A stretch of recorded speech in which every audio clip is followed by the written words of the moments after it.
CJ Hero. We may have different political point of views, but let me say this to you. You are my social media crush. So, China only! Hindi ang Pinas!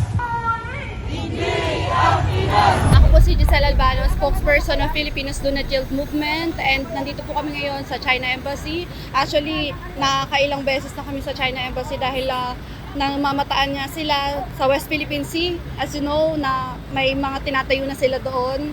And ngayon, nasa Escoda Shoal naman sila. And may mga fishermen tayo, na local fishermen, na nasasaktan dahil water cannon nila. Ano namang laban nun? Ay dala lang ng lambat at sagwan. So, andito yung grupo po namin para po ipaglaban po at yanigin po ang Chinese Embassy na pakinggan po yung UN clause na sinasabi po doon, ang West Philippine Sea is part of the Philippines at hindi ng 9-dash line nila.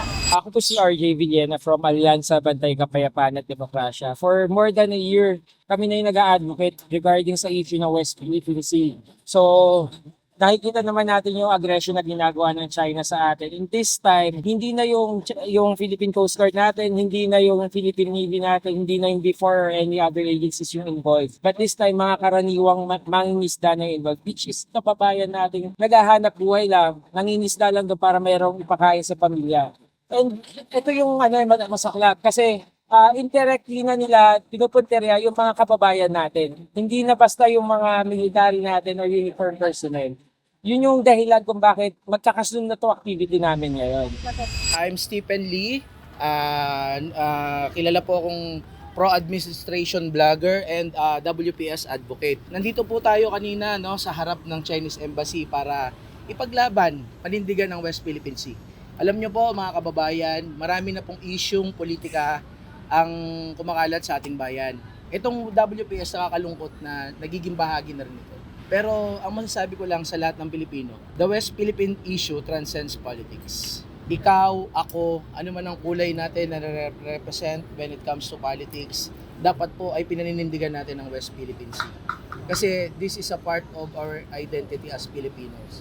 Tayo po ay may dugong bayani. Ang dugong nananalaytay sa akin, sa iyo, sa inyo, ay dugo po na nanggaling po kila Jose Rizal, Andres Bonifacio at sa mga iba pa nating mga bayani na nag-alay ng kanilang buhay laban sa mga mananakop. Nung ginawa ba nila ang paglaban, ang paninindigan para sa ating bansa, naisip ba nila na tayo ay mananalo o tayo ay matatalo? Hindi po nila inisip yon. Talagang sinadya lang po nilang ipaglaban dahil yun ang nararapat. So bilang mga Pilipino po, dapat po natin ipaglaban at panindigan ng West Philippine Sea.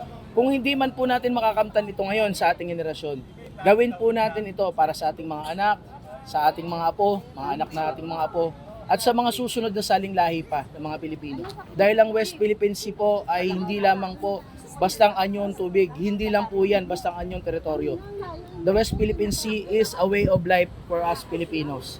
Yan po ay karugtong na po ng ating buhay. Maraming salamat.